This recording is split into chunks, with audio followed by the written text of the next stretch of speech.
Woo! All right, guys. So we are going to talk about our first sketchbook assignment.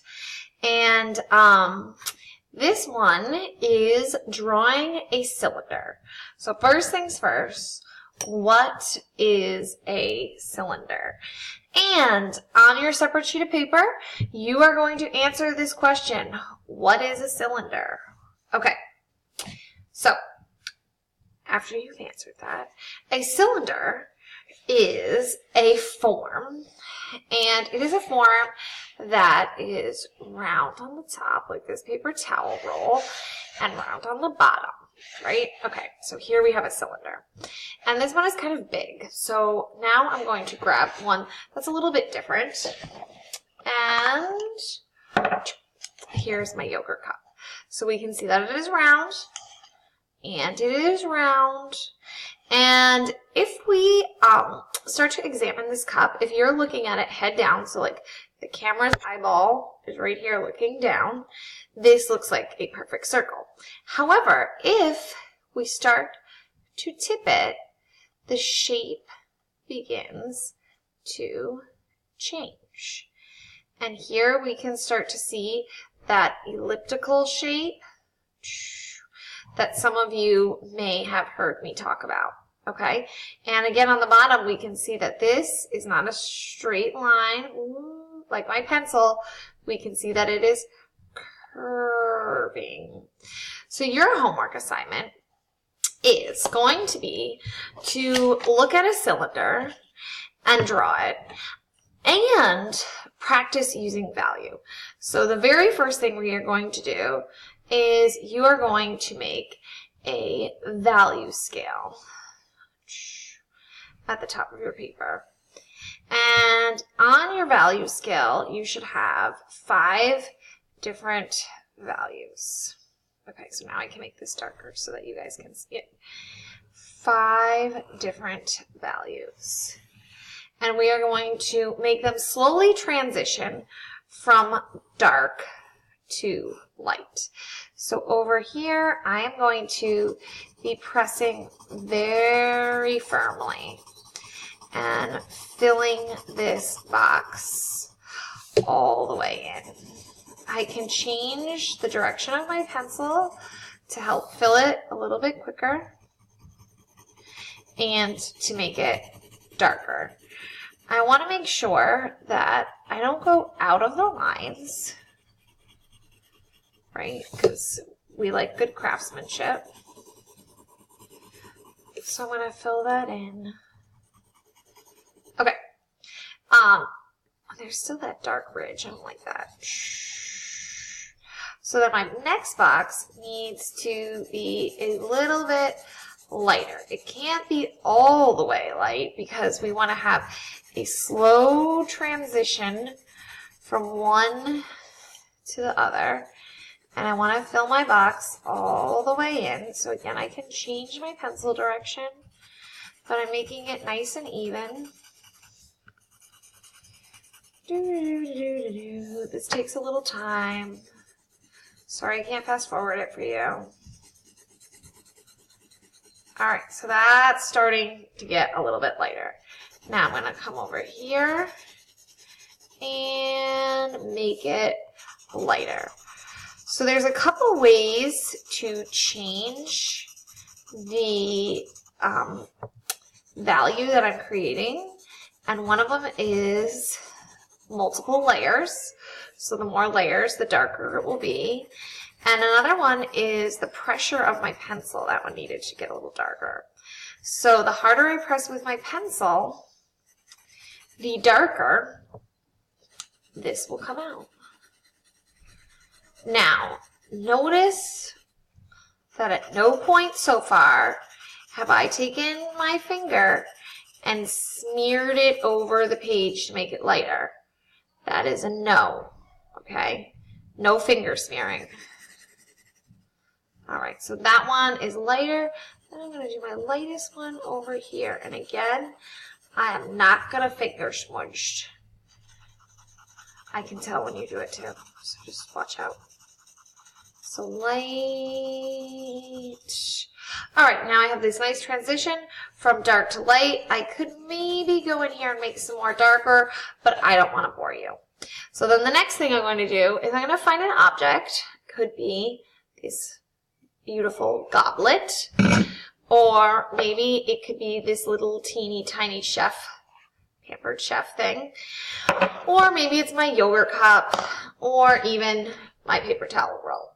Okay, so I'm going to get a cylinder and I am going to draw it accurately. So it's got to be round on the bottom. It should be the right size. Then I am going to use value to cover it in. And I'm also going to include the shadow that it casts. So I'm going to look at my yogurt cup. Whoa, stay put. Okay. Just bear with me. Okay.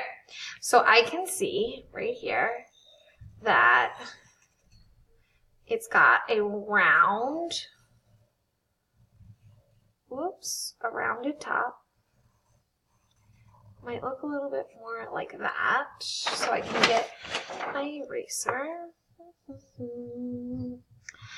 and take out that line I didn't want. Notice that I'm using very confident lines. I'm not doing any of those like sketchy lines.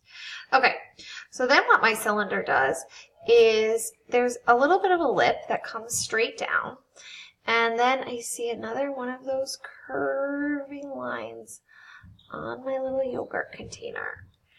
Now, again, I have like a little lip, and then it comes and it slides its way down into being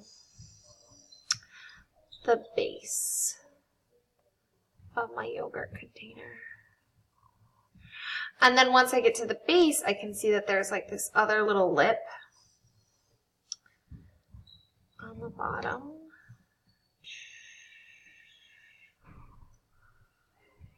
Okay. So here's my basic little yogurt cup. Now, does that help? I want to start to create a sense of light, which didn't really happen. But I can start to see that inside my yogurt cup, I have like that dark rim. So I'm going to put that in there. So now I need to start adding value. And I need to have at least 5 different values. So the 5 different values that I had before in my little value scale, I'm going to need, again, down here. And then if I look at my yogurt cup, it's darker on this side, so I can come over here and start to press down a little bit more. And then it starts to get a little bit lighter, but it's still not as light as the outside. So I'm looking really closely. It gets lighter. Then after it gets lighter, it starts to get darker again. So I'm going to press down a little bit harder with my pencil. And what's going to happen is your pencil lines are going to start to disappear. And that is okay. This is kind of like a medium gray. Our goal is to get rid of any pencil lines. Okay. Now I kind of have this little brown stripe over here. And it's going to come, oh, stay here, Giovanni. It's going to come over here. And again, it's darker on that side. Okay, and I have some value along that top lid. So, again, I have not smeared with my finger. Maybe I need to make this a little darker so that that starts to pop out.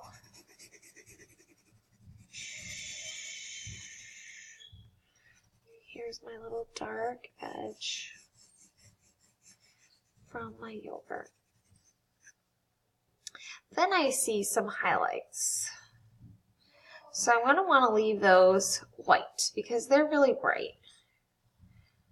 So I'm going to put those in there. Maybe for fun, let's put in that little coconut shaped thing. So he's over here. And then the inside of the coconut is a little bit darker than the like crusty inside.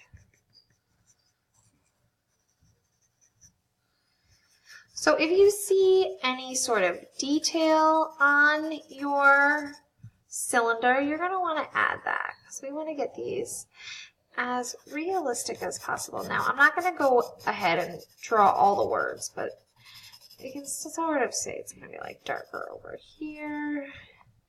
Then I get like the little bit of a shadow from the fold over.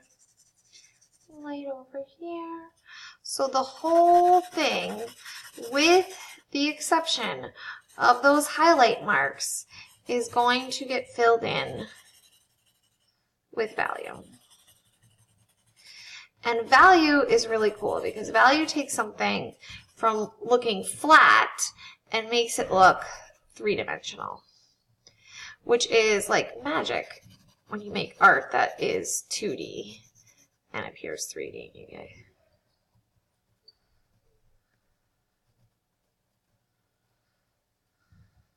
those letters were bigger. All right, so there's kind of my little Chobani guy. Now, that one I did really fast. You should be taking a little bit more time. Here's one that I took a little bit more time with. Ooh. And it is a little pencil sharpener. We can see that it is a cylinder. There were even a couple more little cylinders on it. It comes straight down, this one does. And then we start to see like the pencil shavings on the inside of it. So that, my friends, is your first homework assignment.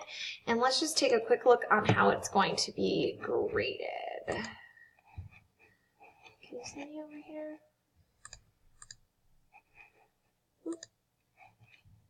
Okay. So, you're going to get graded on your value scale. And that's going to be if you have your 5 different values. You're going to be graded on the accuracy of your cylinder. Does it have logical proportions? Is it life size? Do you have that cylinder on the top? You're going to get graded on the value that's on your cylinder. Does it start to look three-dimensional? Does it look flat? Did you leave more than one white space? Composition. How well did you use your page? I didn't really use my page that well. Maybe for this, I would give myself a 1 or a 1.5. And then your effort. Does it look like you took some time and you were really working on that? Okay, so here's just the quick little example of your homework assignment. I hope you find some really creative things to make into cylinders.